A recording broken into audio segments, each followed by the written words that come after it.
difficulties don't define us. What defines us is our strength, our resilience, our readiness to succeed at what comes next.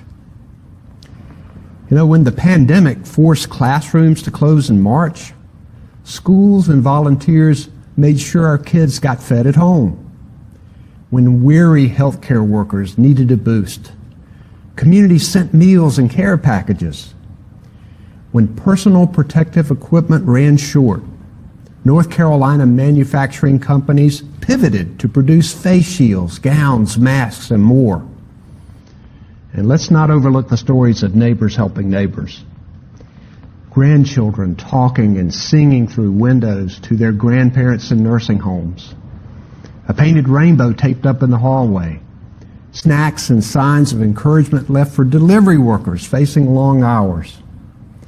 An overworked nurse getting a COVID-19 vaccine and telling everybody the biggest side effect is joy. Our state deserves a collective pat on the back. And as your governor, I say thank you. And before looking ahead, it's worth looking back 100 years where North Carolina was in 1920.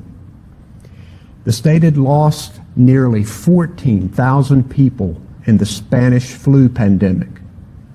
And in just a few years, North Carolina roared back. New manufacturing jobs paid reliable wages for the first time to thousands of North Carolinians. With more money in their pockets, people were able to afford to buy cars. And that created the challenge of needing roads for those cars to drive on. So North Carolina responded and became known as the Good Road State. Those roads got people to work, but they also enabled them to vacation and enjoy the natural beauty of our state.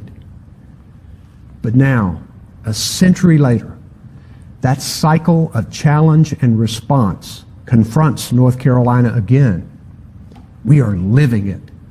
We can see it, and we can solve it.